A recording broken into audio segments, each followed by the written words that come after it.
chauffeur yi nag ni defar gi ni ñu koy amale fi mu ne nii yéex na trop ndax centre yi ñoom ñoo doyul directeur des transports routiers ni lu ëpp 400 000 génn na fi mu ne nii muy ñeenti téeméeri junni permis muy ñaax ñi amagul ñu gaawtu balaa at mee jeex. Université Bambey étudiants ya di jàng étudiants ya nag di sàkku saafara ci seen i tawat ba ñi nga xamante ne nii nag ñoom ñooy kilifa yi dugg ci kii di gouverneur di ci wooteek dal gannaaw bi ñu nee nag dàq ñu ab grève de faim di xiifal. Sénégal ay candidats yi mu amoon ci agrégation CAMES toll nañ ci fukk ak juróom-ñaar fukk ñi ak ñett ñoom ñoo jàll mu nekk loo xamante ne nii nag ma ngay amee ca Ouagadougou. ñaareelu pàcc bi tàggat yaram ñaareelu entraînement bi laata match bi suba diggante Sénégal ak Congo 8 kilos la woon tëju ci seen biir ñoom rek entraîneurs yi def nañ seen i conférence de presse seen i kàddu ci biir xibaar yi. ñaareelu pàcc bi njeexital ba gan gi Cheikh Gaye secrétaire exécutif permanent syndicat des agences de voyage de tourisme waxtaan ak Pabes Diba ci tolluwaayu secteur bi jamono ji. dem ba Touba bii ci guddi la fa ay bali fetal tàkk ab Mbàkke moom nag la ñu wax ni moom moo ko def kër Abdoulahat Ka di maire ba police ubbi na ci ab enquête ba tàmbali leen a déglu ki ñu ci joxaat bu baaraam nag ñëpp daanaka maa ngi ko ne moom moo ko def weddi na ko Mouhamed Diop. mbir la moo xam ne moo ngi tàmbalee yëngu bu baax a baax ci dëkk bu sell bi di Touba ay balu fetel yoo xam ne sox nañ ko niki démb ci guddi ci këru maire bu Touba di Abdou Lahad Ka kenn amu ci ay gaañu dégâts yi tamit bariwuñ waaye bal yi bu mu soxee am na tiitaange ak njàqare boo xam ne jur na ko ci njabootu Abdou Lahad Ka mi jamono ji xamaguñ li waral soxu balu fetel yooyu ci kër Abdou Lahad Ka waaye ki nga xamee ne moom lañ jàpp ne moom moo ko def police déglu na ko muy ab kilifa diine Mbàkke waaye daf ko weddi ba mu ne bokku ci taqewu ci laalewu ci ñi nga xamee ñoom ñooy seede yi ñoo ngi wéy leen déglu ci police bu Janatu Mahwa waaye ba léegi amagul benn arrestation boo xam ne am na ci mbir moomu Mohamed Diop Touba RFM. ñaari minute gannaaw juróom-ñeenti waxtu ci rajo Futur Média. ak RFM kumpa jeex na. ñaari weer lu ko yées moom moo des ci permis yu màggat yi fi mu ne nii dootuñu mën a bokk ci circulation bi ndax bu boobaa nag dootuñu nangu lu may yu yees yi tey jii nag fa nga xam ni fa la ñuy bindoo rang ba tey di wéy di fatt ñu ni nag dañoo waroon a yokk centre yi ndax mbir mi gën a gaaw yéexaay bi mu yeex daal ñaawloo nañu ko lool ci kanamu kilifa yi bëgg ñu sàkku ci ndimbal reportage Oumou Diegane Niang. coono di li ñu gën a ràññee ci askan wi gannaaw jegesiwum délai bi ñu fixé woon ngir coppitewum permis yu yàgg ya Ibrahima Ndiaye moom mënatul. maa ngi fi baagante dama ñëw nekk 792 ma toog ay 18 heures xaaju ni ba ji ma jege après ma découragé mu ñibbi tey ci laa xëyaat ñëw maa bindu maa ñëw am 421 mais jusqu'à présent gis nga ñoom ci naaj bi xam nga. ñu fekk ko ci taatu garab xar kanam bi ñagas loolu Ismaïla Balde di ko dëggal ba noppi di ñaawlu loolu doxalinu administration bi. may ñëw fii dañ maa bind numéro 418 mais bu ma ñëwee fii 300 et quelque lañ fi pose te ñii di dugg noonu ay numéro 500 et quelque lañ leen di jox donc day am ñeneen ñoo xamante ne dañ leen di jël si suuf di leen jox numéro. buñ sukkandikoo si Assane Fall nag lu waral lu ni mel mooy ñàkku matu centre de renouvellement yi. li fi yore mbir mi ñett yooyu doy si quoi duñ ko yokkoon daal moo waroon moo gën a gaaw mais instant bi moom ku fi ñëw moom au moins di nga jël benn journée boo xamee ni pour fii te di nga teel a yeewu pour ñëw fi. naam sax askan wi rafetlu nañ bu baax li ñu yokku délai ngir amal coppitewum permis de conduire yu yàgg yooyu fii ba 31 décembre 2019 waaye ñuy sàkku si nguur gi mu xoolaat condition yi ñuy amalee inscription yi. kii di directeur des transports routiers ni mi ngi dox nde fi mu ne nii nag lu toll ci ñeenti téeméeri junniy permis génn na ba noppi mu xamle nag ni li gën daal ci ñi nga xam ne nag ñoo koy sàkku mooy ñu teel a dem balaa at mi jeex nde bu at mi jeexee nag ku yor bu màggat bi dootoo mën a daw ak moom ci circulation bi ndax duñu ko nangu loolee nag di tàmbali 1er janvier leeral yu mu ci dénk Seydou Nourou Bala ci téléphone bi. fi ñu toll nii daanaka téeméer boo jël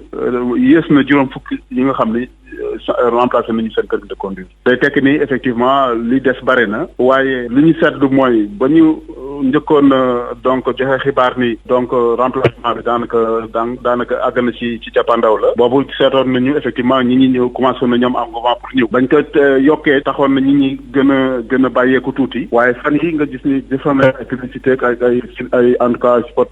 télé rajo pour fàttali ñi ni leen 31 décembre la mooy date bi nga xam ni moom la autorité yi en tout cas fixé waat pour faire un remplacement à Dakar ci lañ gis ni ñi commencé waat nañ ñëw ñi ñaa ngi ñëw pour remplacer mais nañu continuer ñëw pour xam ni 31 décembre bu xasee ba jot képp ki nga xam ne yaa ngi amoon permis ba nga xam ni permis format papier la mooy permis rose yi dootoo mën a circuler ak moom day doon ci yow obligation xam nga ba fii du obligation da mën nga conduire ak ñaari soit bële mën nga utiliser beneen bi du obligation boo ko yor di dawal kenn du la wax dara mais dañuy wax ni à partir du 1er janvier 2020 obligation la pour yow nga changer sa permis donc mënutoo dawal ak permis bële ba nga xam ne du la ko délivré à Dakar pour nit ñi bàyyi ci xel bu baax. Cheikh Omar Gueye directeur des transports routiers ci jokkoom ak Seydou Nourou Ba ñu wax ci ñeneen ñoo xamante ne nii seen i tawat mooy dañ leen lebaloon dañ leen luye woon ay cantine dañ leen luye woon ay cantine ba noppi nag daal di mujj raser cantine yooyee toj ko. mu doon loo xamante ne nii nag ñu ngi koy ñaawlu ñi nga xam ne ñoo ko toj nag te moomoon centre commercial bi luye woon leen ko ni nag dogalu maire bi la te mënuñu ci dara juróom fukki junni la ñu laajoon kenn ku nekk ngir mu mën a lal reportage Ndongo Ka. ay minebar yu bëri nag yore ay marteau ku ci nekk nag di dajji lu ëpp junni ci ay tablier yu nekkee ci hangar bu centre commercial bu marché Thiaroye yi.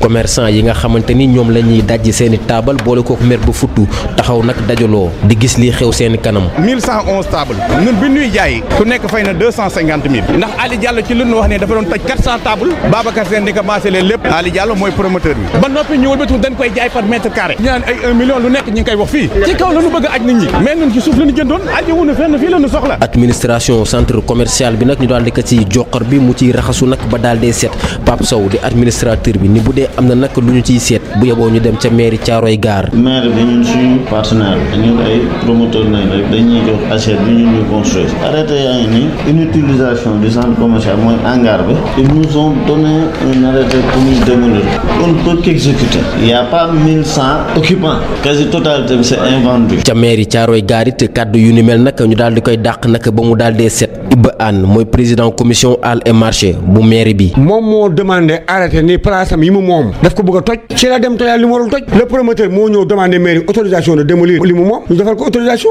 mu démolir mairie yóbbuwu fa sax père. bu nu sukkandikoo nag ci lenn ci ay xibaar yu ñu jot a jot coow lu ni mel day lenn rek lu jot a jib ci mbuxum mu rëy moo xamante ne nii boobu ba léegi mi ngi am ci marché Thiaroye yi Ndongo Ka Pikine RFM. jërëjëf Ndongo Ka ci kanam tuuti ñu weeg yéen ci xibaar yi. RFM. xibaar yi ci RFM.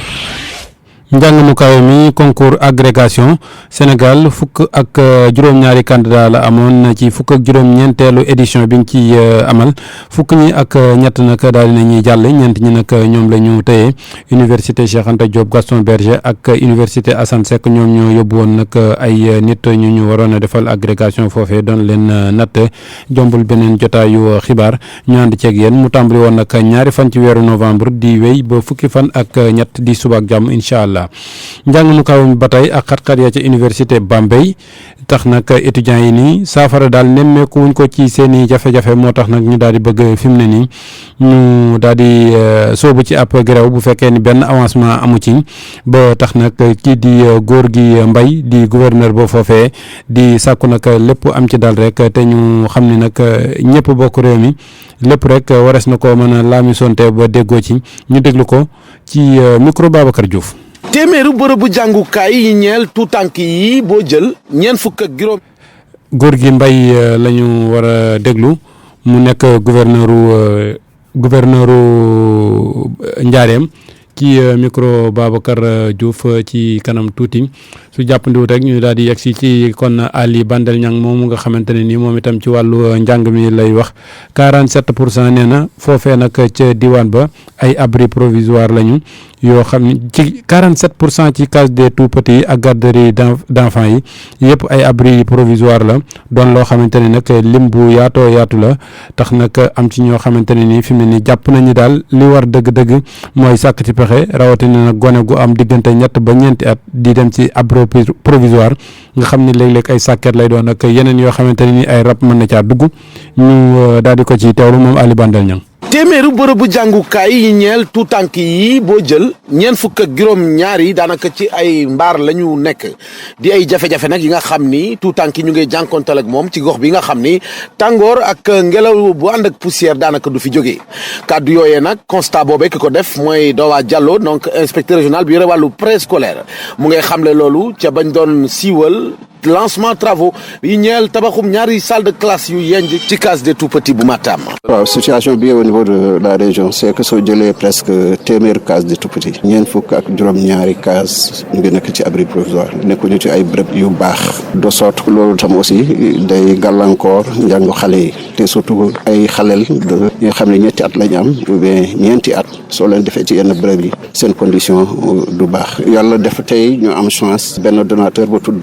Bassirou Sall li nga xam ne mooy directeur des ressources humaines de la Sénélec jël na engagement tabax fii ñaari classe pour la case des tout-petits de Matam. C'est que l'État ne peut pas tout faire yi nga xam ne yàlla wërsëgal leen comme Bassirou mi tey am na ay maire am na ay entrepreneur am na ay hommes d'affaires yi nga xam ne qui ont des moyens ñu ngi ñaan ñoom tam ñu def ci seen loxo ku nekk sa bërëb fi nga dëkk nga def fa dara nga dimbale xale yi. di kon ay bonne volonté yi nga xam ni tey jii dugal nañu seen loxo bu baax a baax indi njàppandal mu ñeel collectivité locale yooyu nga xam ni ñoom seen wàllu bopp dañ doon wër ba ca bitim réew ci wàllum coopération décentralisée ngir ñu mën a ami koppar yi war a tax ñu tabaxal xale yi bërëbu jàngukaay yu bakkane mu nekkoon sa naataango Ali Bandel Niang fii ci doonu Matam pour RFM. ñu daal di delluwaat ca Bambey kon déglu gouverneur Ndiarème moom nag mi ngi woote daal ca université ba ak étudiants yi nga xam ne ñi ngi xuppee fi mu ne nii bëgg jàll ci ab grève de faim bu fekkee ne ay saafara amul ci seen i jafe-jafe ñu déglu góor gi Mbaye ci micro Babacar Diouf. waaw loolu ba lañ koy étudiants yi di jooy sax état bi si boppam moo jëkk xam ne loolu jaadu la fa maanaam restaurant yu bees pavillon yu bees loolu d'accord nañ ci chantier yi sax lancé nañ ko waaye li ma mën a wax rek mooy li étudiants yi bëgg mooy université boo xam ne loolu lépp dafay am léppay mat état bee ko jëkk a bëgg moo ko gën a bëgg ñëpp ñun ñii république état du Sénégal moo ko gën a bëgg waaye comme li ma wax université tam du doon koy tijji clé en main ñëw joxe ko dafay monter en puissance au fur et à mesure muy dem di gën a yokk ay tabaxam di gën a yokk ay jumtuwaayam ba nga xam ne lépp lu fa am dina mat sax moom du gaaw parce que université Dakar bi nga xam ne sax bi ñuy jógee indépendance ba léegi la gis ngeen ay bâtiment ñu nga fa état bi gën a defaraat di investir bu baax ci plan yëpp kon Bambey du jar a wax donc Bambey état bi xam na loolu li ma mën a wax rek mooy évidemment dinaa ñaan sama gouvernement ñu dimbali ñu gën a baral suñu loxo waaye dinaa ñaan étudiants itam ñu mën a xaar di muñ te xam ne lépp mënul xëy sotteendoo loolu itam bokk na ci loo xam ne génération bu ne dina def tuuti sacrifice tuuti muñ ba nga xam ne xëj na li nga amul ren sa morom mën na ko am daaw n'est-ce pas loolu nekk la loo xam ne ñoom itam war nañ ko comprendre bàyyi yenn violence yi di waxtaan te ndax lu la mar mayul matt du la ko may di waxtaan ak ñun te xam ne ñun li ñu lañ bëgg mooy université ba nga xam ne lépp dina yanj dina am. ñu daal di wax ba léegi nag ci wàllu njàng mi dellu si waat ci tout tànk yi gone yi nga xam ne nag ñoom daanaka daal jàngi duñ koy faral di def ci mbedd mi la ñuy xëy ñooñu nag am na programme bu ñu leen sancal boo xamante ne nii la ci ëpp doole mooy la plus grande leçon du monde mooy leçon bi mag ci àddina loolee nag inspecteur de l'éducation et de la formation bu département wu Dagana tàmbali ko moom nag di programme boo xam ne waa ministère de l'éducation ñoom ñoo ko sanc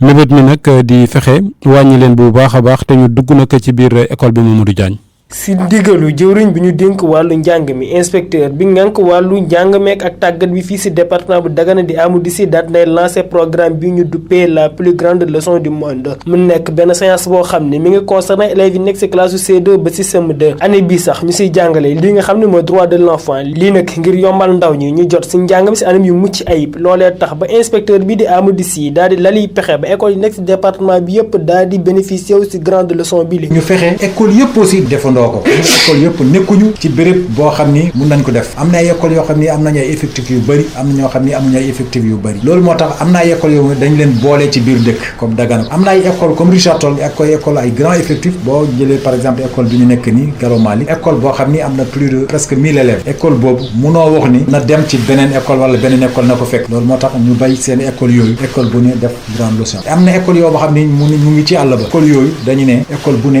na def ngir grande leçon bi ñu daal di koy maîtriser kii di directeur école primaire bu Gallo Malick nekk benn si école yi nga xam ni inspecteur bi moom la tànn ngir lancer fi activités yi Daouda Amadou Ba mi ngi xam ne dana def lépp lu mu mën ba lii nga xam ne mooy droit de l'enfant ñu daal di koy respecter. ñun nag on va continuer dinañu gën a liggéey ci yelleef xale pour vraiment xale yi xam lan mooy seen yelleef lan lañu seetee seen yelleef seen droit ñu xam seen devoir boo loolu daal bu amee man yaakaar naa xale yi nekk ci mbedd yi di traîner day wàññiku duñ leen permettre vraiment ñu dans l'avenir ñu mun a xam vraiment fu ñuy teg seen tànk. mu nekk séance boo xam ne élèves yi buñ si génnee daañu am ay pexe ngir delloo si seen moroomi ndaw ñi nga xam ne ñoo nekk si mbedd mi ñu daal di ñëw si biir école yi bu ñu sukkandikoo si inspecteur bi lee Mamadou Diagne fii si Richard Toll ngir rajo Futurs Médias. yéen ci biir xibaar yi wax ci wàllu wér-gu-yaram Sédhiou cancer bi jàpp butitu njurukaay daal di fay juróom tiit ndax benn unité bu doon def ay gëstu gis na ni daal ci weeru octobre wi képp ñi nga xamante ne ni wuy ji woon nañ ko fukk ak ñaar ci ñoom am nañ ko ñi wuy ji woon rawatina ñu wuy di wut ak yeneen unité yoo xamante ne ni ña nga fa woon ñoom itam génne guñu seen résultat loolee nag juróom tiit ba tax nag ñu def ab CRD ngir daal di sensibiliser xamal nit ñi ca gox ba lan mooy li nga xamante ne nii mooy li nit ñi gën a war a mën a waggar ngir wopp ji gën a mën a yegsi ci yéen ngir wopp ji bañ a yegsi ci ñoom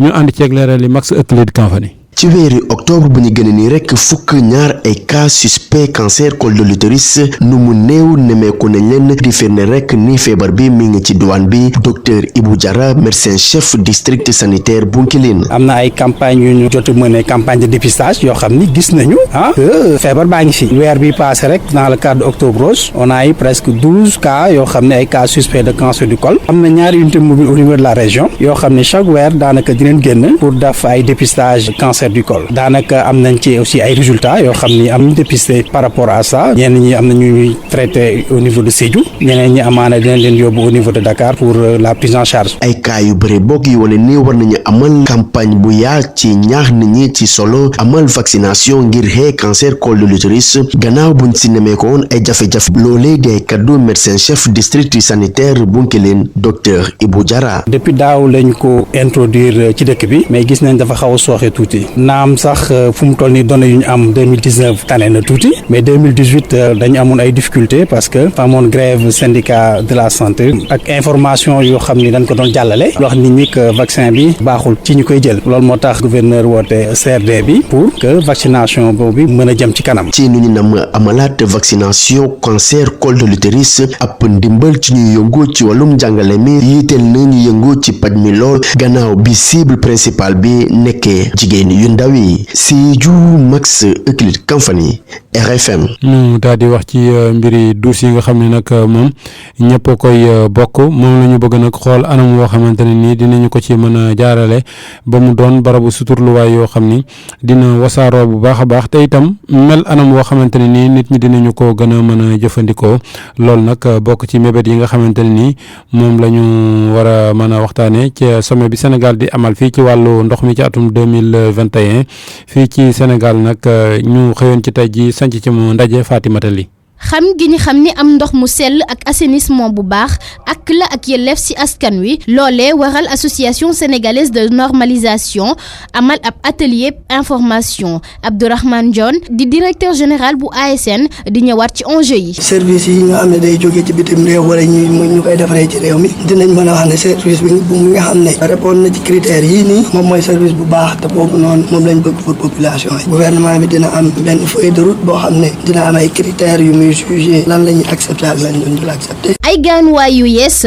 dañ leen tabax ci dëkk yu gën a sori ci réew mi kay amal di projet Bill Gates. fu ñu leen di woowee toilette na waan mooy ay toilettes yoo xam ne comme toilettes yi ñu xam ñun ñëpp waaye toilette bii nii non seulement dina permettre recueillir déchets humains yi traité leen ba du am dara lu ci gaañ doomu aadama yi wala gàncax bi waaye toilettes yooyu soxlawoo am ñu connecté ko ci maanaam réseau ndox mi soxlawul nga connecté ko ci réseau courant électricité mën nga ko yóbbu foo xam ne amul courant amul ndox waaye tamit soxlawul nga connecté ko ci réseau d'égout bi. 300 milliards mooy koppar yu gouvernement bu Sénégal def ci projet bi suñu sukkandikoo ci Lansana Gagny Sakho di directeur général bu ONAS. nguur gi wane na pas-pasam ci affaire assainissement dugal nañ ci koppar bu bëri 300 milliards am na leneen luy ñëw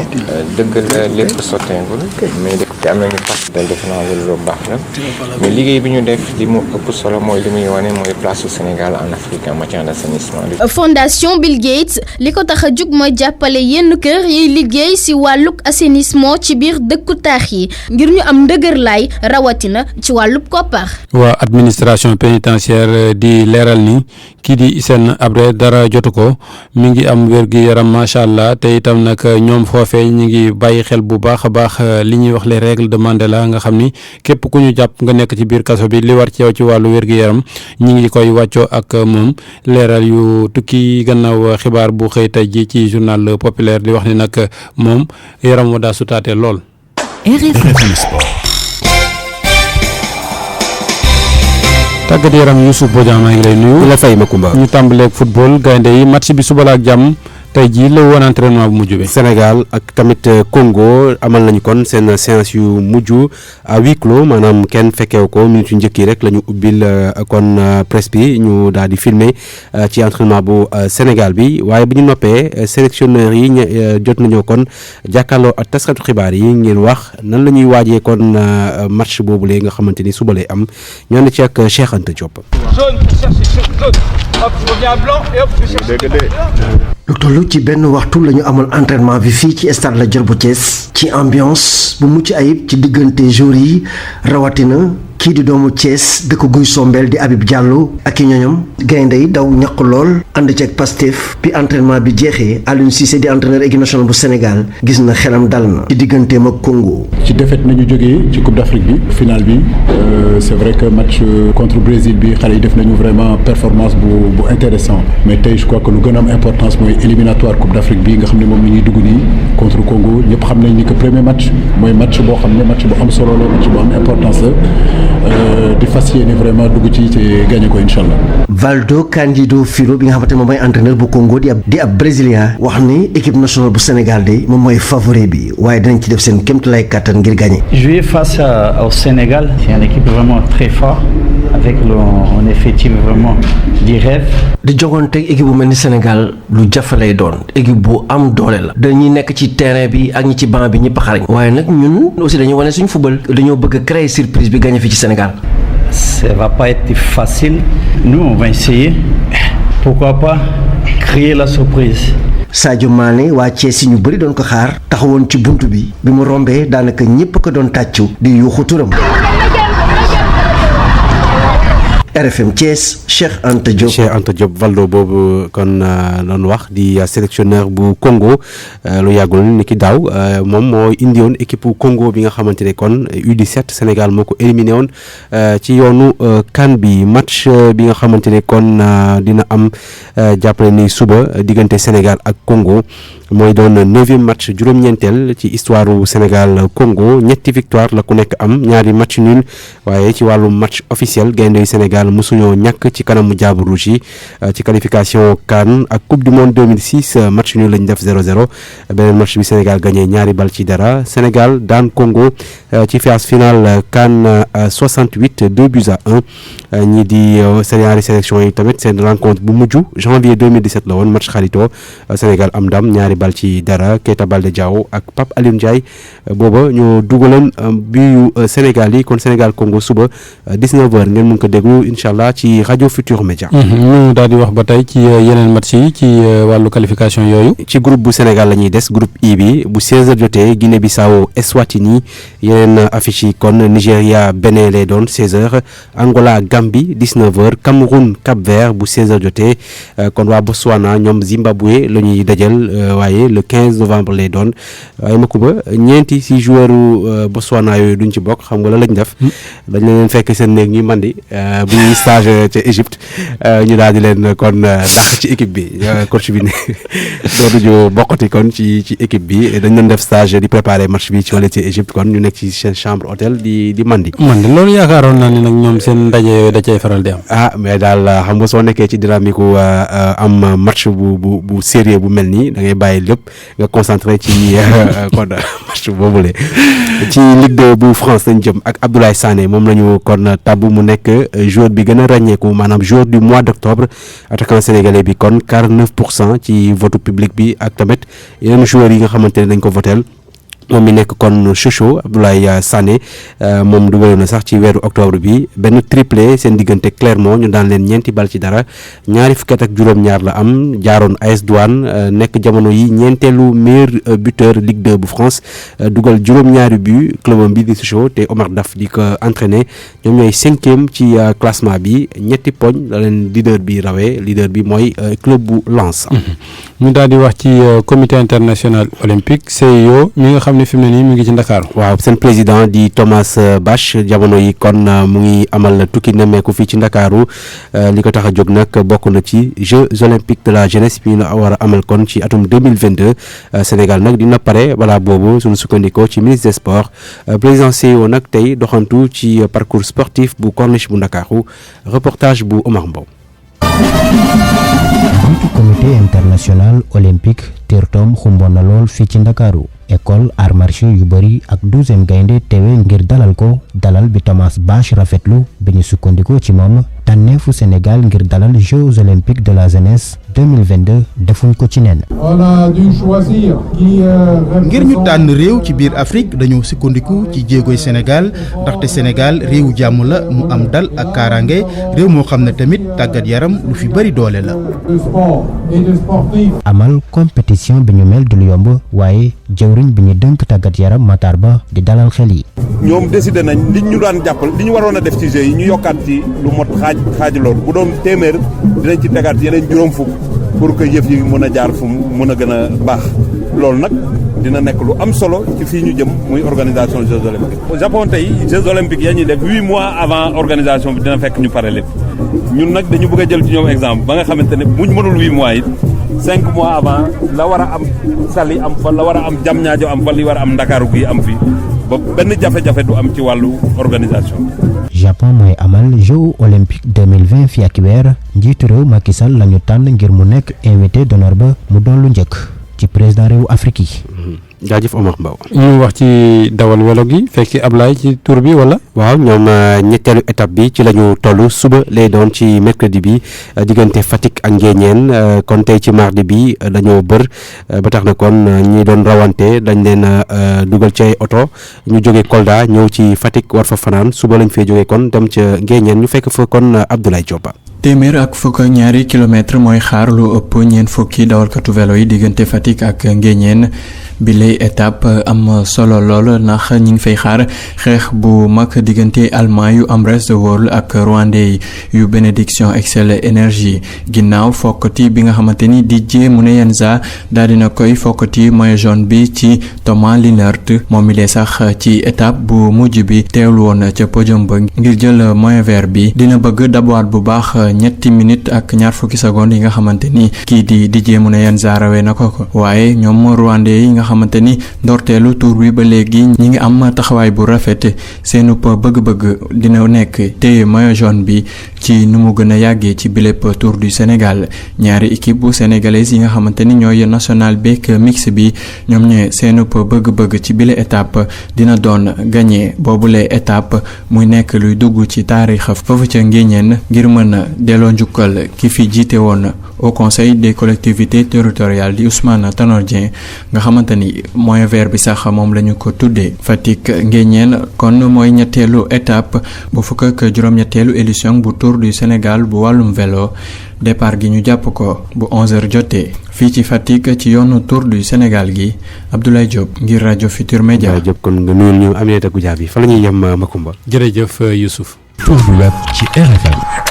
tour du web bi ñu ànd ceeg Ndate Diop. dalleen ak jàmm ñu dooree tour du web bi ak wàlluk tàggat yaram football équipe nationale bu Sénégal yemb nañu loola benn bés rek laataa ñuy dajeek ñii di Congo di match boo xam ne ni mi ngi jëm ci journée bu njëkk bi ci éliminatoire CAN 2021 Sadio Mané Mbaye Niang Edouard Mendy ak Ndiaye Loum ñoom ñëpp yegsi nañu niki tey ji ci talaata ji IGFM mi joxe boobu xibaar di xamle ni attaquant sénégalais bi football sa Liverpool moom dafa entraîné moom képp Dakar Actu di ca yokk ni Sadio Mané mi ngi yegsi ci Ndakaaru bi ñetti waxtu di waaj a jot waaye moom bokkut ak naataangoom tàggatu ga wàlluk wér gi yaramu njiitu réew mu Tchad ma ñuy laam-laame Actu Sen di ñu indil ay leeral yoo xam ne nii waa administration pénitentiaire ñoom ñoo ko joxe ñu xamle ni Habré tëddul feebarul te mi ngi ci jàmmam ci ab communiqué lañ ko siiwal. ñu des ak njiitu réewu Tchad ma woon forum du justiciable moom la muy sàkku mooy ab grâce médicale ñu daal di koy accordel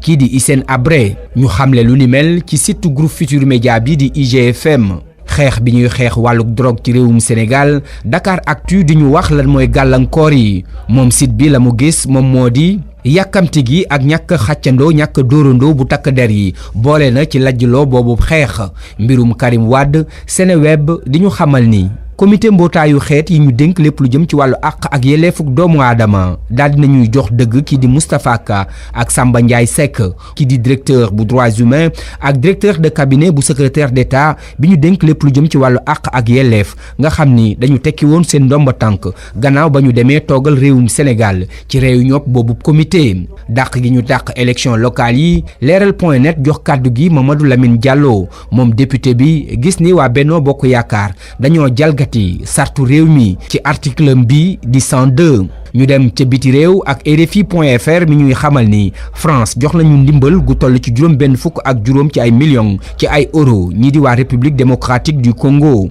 site bi di ñu xamal ni njiitu réew mu France moom moo ko xamle gannaaw daje bi nga xam ni seqoon na ko ak naatangoom bu Congo bi di Félix Tshisekedi jamono jooju yeneen njiitu réewu Afrique ñu ci demee ni Déby bu Tchad Issoufou bu Niger ak IBK bu Mali di ñaawlu dige yi nga xam ni réew yu tubaab yi dañ koy digee ak réewu Afrique yi te duñ ko sàmm Jeune Afrique ni ñoom ñoo ngi wane seen mer ci ndaje mañ doon amale ca Paris di forum buñ doon waxtaane lépp lu jëm ci wàllu jàmm jageen jëf ci déglu bi tour du web fi lay yem. RFM le marché. ñu daal di ci ànd ci tollante gi ak Seydou Nourou Ba. dal leen jàmm. ci njeextalu burdu bi wala sax ba gàmmu bi jeexee doon màggal guddi rasulullah sallallahu alayhi wa sallam jaaykat yi des fii ci ndakaaru nag daanaka jaay ñu woon dara liñ doon am dafa wàññeeku bu baax a baax seen client ñu ci ëpp ña nga woon Tiwaawoon Medina Baye wala daal fépp foo xam ne ci dëkk bi dañ fa doon màggale guddi rasulullah ñi amee ay fast food jaaykatu fruits légumes wala sax ñu lay taximan moom gisoon client metti woon na lool reportage Umar Mbow. ay waxtu rek ginnaaw gàmmu bi mbedd Ndakaar yi wet lool boutique yu gën a bari ubbiwuñu cati leen commerçant yi yéeg mawlid bi bu baax ndax ñàkkum client ci bile restaurant fast food. ba léegi jeexaluma ndekki lu ñu dem moo tax. gérant bi di Assane Bané gisul benn client loolee waral chiffre d'affaires am wàññeeku bu baax a baax. jaay ñu comme ñu daan jaayee dañ doon jaay ay 35000 36000 lu si gën a bëri dañuy jaay ba 38000 mais fu mu nekk nii dañuy jaay ay lu ñu jaay 17000 du ko weesu. da doon dox normalement tey dëkk bi gisuñu dara tey jaay ñu dara tey moom 15000 la ñuy jaay. ci mbedd marché bi mère de famille bi lal ay légumes di jaay. concombre ñii fanweer la ñii 200 ñii téeméer. bu Oumy Sow di xayma bénéfice yi mu doon am laata gàmmu bi ak ci gàmmu gi gafa gi daanaka dugalul dara. doo sawar a jaay sax waaye boo ko tàmmee il faut nga toog nga xaar yàlla lu mu la jox rek nga jël bu la joxul tamit nga xaar ba heure bu wàcc jot nga wàcce waaye fu mu nekk nii daa wéet nit ki amoon xam nga ñu bëri dañuy noppaliku même bu ñu ñibbisee fu mu nekk nii dañuy foraatu. taximaan yi sax yëg nañ ko. damay gaare su ma amee client rek dem yóbbu su ma amul rek ñëw taxawaat. Umar Mbow jaajëf yeneen i commerçant ñoom tamit wutali Tiwaawoon wala Medina Baye ngir mën fa am dara président chambre de commerce bu Kaolack moom rafetlu li nga xam ne koom-koom la bu am solo bu jóge ci gàmmu bi foofee ca Kaolack ndax li fa newoon ti way ujjaaj bëri na macha allah ci dëkk bu sell boobee nga xam ne dëkk bu Cheikh al Islam di Baye Niass ci jamono yi gàmmu commerce bi doxoon na bu baax a baax di ay kàddu Serigne Mboup waaye dafa gis ne mënoon na fee ëpp solo bu dee mairie bi chambre de commerce bu Kaolack ak nguur gi daje woon nañu gën a organisé wu ci li jëm ci programme bu jëm ci tourisme religieux Serigne Mboup ak Ibrahima Diamé. mais impact bi dafa rëy te dañ ko waroon a gën a valoriser moi je sais que suñu état bi doole lool ak collectivité locale yi ñu taxaw continue que nee nañ bàyyi lim am ay talibé ci Nigéria moo ëpp population Sénégal mënoon nañoo travailler noo xam ne Kaolack li ñuy wax naan Sénégal mi ngi accueillir chaque année 1 million de touristes fii mënoon nañ ko liggéey noo xam dana accueillir minimum 5 millions de touristes yu jóge Nigéria te buñ fi ñëwee kenn ku ne dërëm boo fi wàcc économie la bu fi des ndax gis ngeen ñi ngi defi foire ñiy jaayee ngi jaay journalistes yi sax ngi liggéey et moi je pense que ni Makka def organiser aji Makka ba nga xam ne nii da nga fa mën a ñëw ci sa teeyu bakkan ñëw fa boole aj ak commerce ak dund bu neex war nañ ko mën a jéem ba nga xam ni Kaolack dana mën a accueillir ay millions et des millions de tourisme yoo xam ne nii buñ fi ñëwee mën nañ fi investir. Le Marché jeex na mën ngeen a yónnee seen xalaat ak seen critique ci RFM Dakar @gmail.com wala RFM Le Marché @gmail.com. bonne santé tollante gi tey ji Nafissatou Sylla daal di koy jagleel bis bi ñu koy màggale di pneumonie di woppi xëtër joo xamante ne ni sànq rek ñun la doon xibaar ni faat na lu bëree bëri ci ay gone ëpp ay junni ñu ànd ceekkoon Nafi. dal leen ak jàmm pneumonie di ab infection boo xamante ne say xëtër lay laal jaaxe ko ci li ñuy woowee alvéole pulmonaire muy infection respiratoire aiguë boo xamante ne léeg-léeg mu jóge ci ay complications wu benn feebar bu metti wala sax mu daal di feeñ ci ñoo xamante ne ay mag lañu ñu ciy waxtaan ak docteur Yacine Diakane di pneumologue ci service bu pneumologie bu hôpital Fann. nu muy feeñee ci nit mooy nit ki dina faral di xëy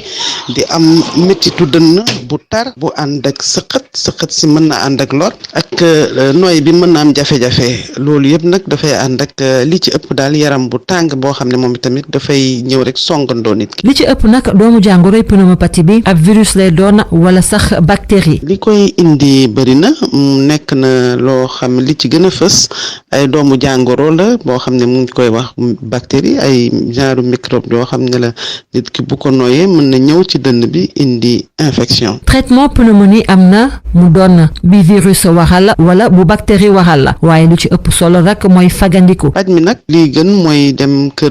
docteur bi bu xoolee mandarga feebar bi xam ne moom la am na garab yoo xam ne ñu ngi tudd antibiotique moom lay jël pour faj feebar boobu nit ki mën nañ ko aar ndaxte am na ñàkk yoo xam ne ñàkk yi mën nañ ko defal xale yi mën nañ ko defal mag yi nga xam ne tamit seen dënn dafa oyof lool nga xam ne dañoo am feebaru dënn yu yàgg. bu ñu sukkandikoo ci organisation mondiale de la santé pneumonie bokk na ci feebar yi nga xamante ne ñooy gën a rey xale yi ci atum 2015 lu ëpp juróom-ñeenti téeméeri junniy xale yu matalegul juróomi at faatu nañu ci mu méngoog téeméer boo jël fukk ak juróomi xale yi faatu ci àdduna bi fii la ñu yem ak yéen ak bonne santé ñu leen di jox dig daje lu yàggul dara. ganu xibaar yi. ni ñu ko waxee woon muy Cheikh Gaye secrétaire exécutif permanent syndicat des agences de voyage de tourisme waxtaan wi mi ngi ko seq ak Pape Bestiba. mbokki auditeurs yi ñu leen di jaajëfal seen ànd ak ñun ñu nekk ak Cheikh Gaye muy suñu gan moom moo nekk secrétaire exécutif permanent bu syndicat bi ëmb agence de voyage yi ci wàllu tourisme sëñ Gaye ñu ngi lay nuyu. maa ngi leen di fay. kilifay réew mi dañoo waxoon ne ñoom seen objectif mooy fii ba 2020 ñu tripler visite touristes yi nga xam ne dañuy ñëw ci réew mi seen bëgg-bëgg boobu ndax sotti na ci say gis-gis. voilà man ci sama gis-gis objectif boobu mënoon nañ ko atteindre mais dama ragal bi ci date bi ñu waxoon mooy at mi ñu waxoon muy 2020 duñu ko daj parce que dafa am ay dafa waxee ci wolof ay facteurs yu bari yoo xam ni ñoom ñooy tax duñ ko gaaw a jot mais tendance bi mu jël yoon mi mu jël buñ si continuer buñ si wéyee dinañ mën a jege chiffre boobu parce que li ñu amagum fi mu toll nii day dal na xel. tourisme dafay nekk activité bi nga xam ni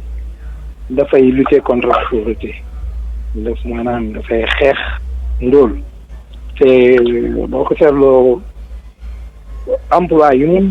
indi ak xaalis yi mu génne te li si nguur gi dugal si xaalis barewul buñ ko yokkoon tuuti dinañ mën a am lu ëpp li ñuy am mais yaakaar naa ni que bu ñu continuer si rythme bii ñu nekk war na mën a jot objectif boobu ñu fixé woon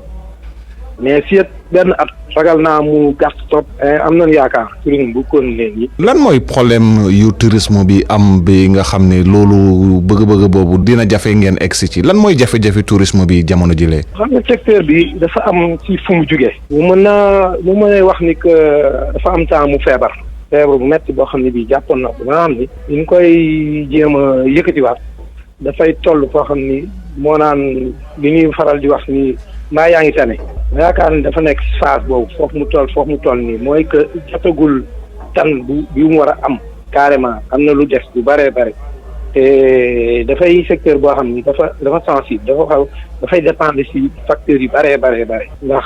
dafa nekk loo xam ni lu tuuti lu ko xuuxal rek mën na ko yàqal ndax dafa sensible ndax problème yi nga xam ni moom moo gënoon a tax mu feebar ñun ñëpp xam nañ ko mooy dafa tombé woon ak benn période boo xam ni secteur bi am na bu bëree bëri yu jógee extérieur yu dal ci kaw mais depuis lors boobu ba léegi nag ñu ngi commencé di yëkkatiwaat parce que nguur gi aussi bi fi nekkoon gëmuloon tourisme mais bi fi nekk gëm na ko te président bi mu ñëwee li mu jëkk jël ci mesure mooy jéem a dellowaat foofu mu nekkoon mooy toppatoo ko jéem ko suqali notamment teg ay mesures yu bëree bëri yoo xam ni dina tax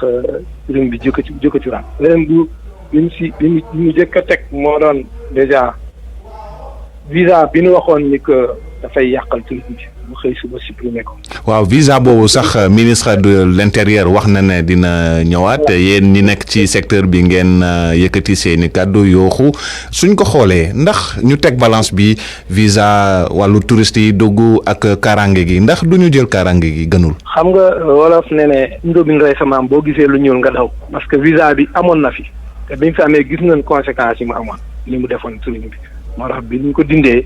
ñu gis également dindi boobu xaw na suqali encore tourisme bi parce que donc dem nañu ba mesurer xam ni que lii baaxuloon secteur mais buñ ko buggee delluwaat ñuy sital dañ naan déedéet baaxul parce que day indi li mu indi woon mooy yàq mais parce que bu fekkee ni raison yi ñu invoqué ni que dañu war a lutter contre la sécurité maanaam kaaraange réew mi man gëmuma ni que visa moom moo indi ñàkk kaaraange bi ci réew mi visa que bu fekkee ni dañ koy def nga ni que ñii ñoo si bokk ñii bokkunu si ñii dañuy am visa ñii duna am visa parce que Sénégal dafa signé ay accord bokk ci CEDEAO espace économique CEDEAO où dañuy wax libre circulation personnes et des biens mooy fu mu neex nga dugg fu mu neex nga génn képp ku dugg CEDEAO 16 pays carte d'identité rek boo ko amee da ngay dugg passeport bi benn la ak yeneen ak yeneen yoo xam ne kenn mënul tere benn ressortissant CEDEAO bu dugg Sénégal mais boo seetloo ñuy wax terrorisme léegi ça boo déggee tourisme da ngay xalaat ñi nga xam ne ñoom ñooy ay ñoom lañuy tuddee terroriste mooy ay organisation islamique comme Boko Haram comme AQMI au Maghreb ak l'État islamique et cetera Mali et cetera donc ñooñu ñu ngi biir CEDEAO c'est des ressortissants de la CEDEAO donc bu ñu bëggee dugg si réew def seen jomb yàlla bu mu am kenn mënu leen ko tere ñi nga xam ne ñun ñooy suñu ay clients du ñooñu kese y a les pays européens asiatiques américains et cetera monde bi yëpp ñuy bëgg ñuy faral ñëw mais bu ñooñu dee wut visa déjà pour visa dafay nar a nekk lu ñuy jaay destination bi cher na ba pare ñëpp xam na ni que destination Sénégal dafa cher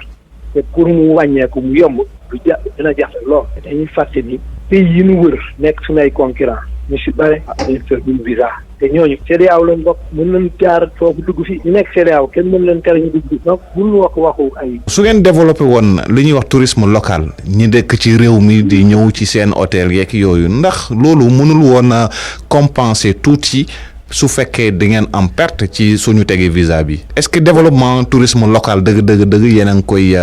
soxal yéen a ngi ciy liggéey. am nga tourisme dafa am plusieurs formes ñun suñu ay gan du ay. africain kese continue kese ci ay Sénégal dañu compter ci monde entier parce que ñun ñoo woote ni ñu bëgg a def tourisme ku bëgg a def tourisme nag mooy yow da ngaa ubbi sa dëkk pour nit ñi ñëw nga jaay leen ñëw dugg def tourisme delluwaat mais du tere également sénégalais yi nga xam ni yàggul toog dina amee conscience touristique parce que sénégalais bu yàgg tàmmuloon dem ci ay hôtel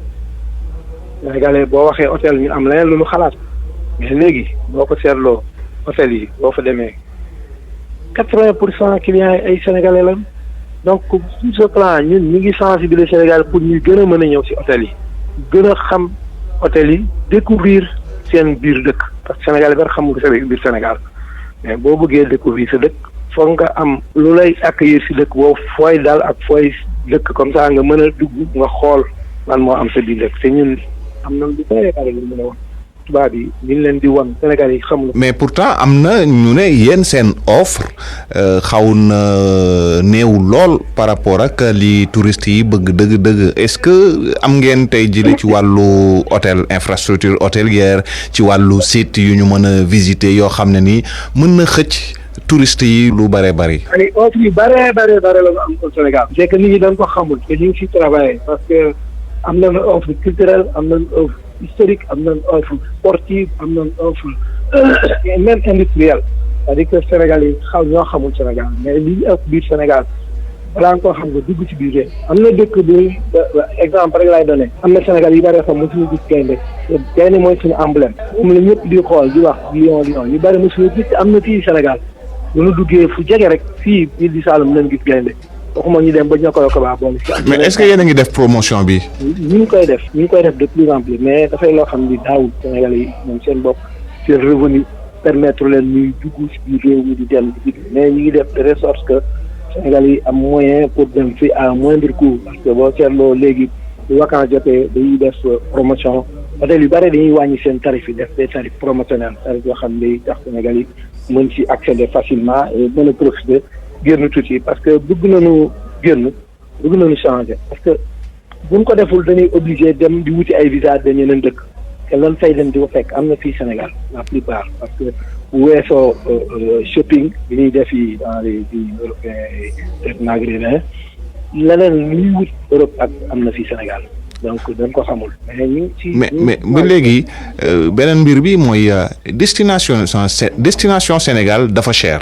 lan moo indi waral lu ni mel. dafa cher par rapport à quoi par rapport étranger bi ñëw ndax billet d'avion yi wala par rapport. oui par rapport à étranger bi. alors yaa xam nga boo xoolee yaa un paquet billet d'avion mooy taxe bi gën a importe billet d'avion bi moom moo cher boo xoolee tamit pour le moment c'est pas facile il y a trop de taxes aéroportuaires xam nga aéroport bu bees bi ñu def ñu institué benn taxe boo xam ni depuis ñu commencé ko tabax ba léegi ñu ngi si biir il faut ñu rentabiliser ko ensuite il y a des services aéroportuaires yoo xam ni il faut que les clients ñoo koy fay mais bu weesoo prix d'avion boo ko si dindee li si def boo seetloo cherul parce que boo mënee jël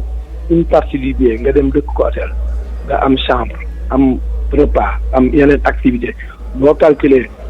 mais rien que prix chambre bi du ko jar danga joxe rek benn exemple bi nga dem ci benn hôtel nga fanaan fa ce qu'on appelle une nuitée mooy ñetti repas petit déjeuner dîner petit déjeuner déjeuner nga fay 30 000 imaginons nga dugg ci hôtel ñu jox la benn chambre bu climatisée am tout ce qu'il faut repas yi nekk également ci biir nga fay 30 000 boo ko calculer cherul boo ko calculer ba dindi ci tous les intrants là électricité bi énergie bi ak ndox bi ak yëpp ak tous les services qui sont aux alentours du prix là. Mais c'est pas cher. C'est le billet d'avion qu'on doit revoir. Mais pour le moment, avec une nouvelle compagnie qu'on a, vraiment ce maximum pour aller chercher les Sénégalais, peut-être qu'on a espoir que les Sénégalais ne wàññeeku. Sans compter que l'État doit pouvoir accompagner également les hôteliers, les promoteurs. Amul vraiment beaucoup d'avantages comparatifs par rapport aux autres secteurs. Le prix de l'électricité, il est cher au Sénégal. L'eau également amuñu tarif maraîcher comme les maraîchers et également d'autres intrants yoo xam ni dañ koy fay boo xoolee également ni ñuy lekk ci biir ni ñu consommé dans les hôtels amuñu tarif comme préférentiel dañuy jël lépp au plus coûtant du marché et le marché est très fluctuant aussi comprenez donc pour ñu wàññi tarif bi c'est un peu difficile sinon l'hôtelier ne s'en sort pas parce que l'investissement est très lourd et amortissement également risque de prendre trop de temps. Nous arriver à cela si vraiment l'État nous accompagnait davantage en donnant des exonérations, en accompagnant également dans les tarifs de l'acquisition des intrants, etc. Et également ñu xool un peu les niveaux de taxes aériennes. nguur gi amoon projet de développement du tourisme ak entreprise yi amoon na sax ci yenn pàcc bu ñuy war a rénover plage yi ci Saly pour liggéey bi toll. voilà liggéey bi moom je crois que ñu ngi wéy parce que boo seetee projet là ñu ñoo ko saluer parce que boo seetloo amoon na temps amatu woon presque benn offre ndax plage fi mu amatul. tourisme balnéaire bi dootul dox et à côté les gens dañ doon dem seen dëkk mais boo seetloo plage yi ñu ngi revenir dafa am ay phases yu bëri nag mais phase bu njëkk bi vraiment avancé na trop et que cette fin d'année yaakaar naa ni que am na hôtel yoo xam ne dañ retrouver seen plage yi ñu amoon parce que boo seetloo au niveau de la zone de Saly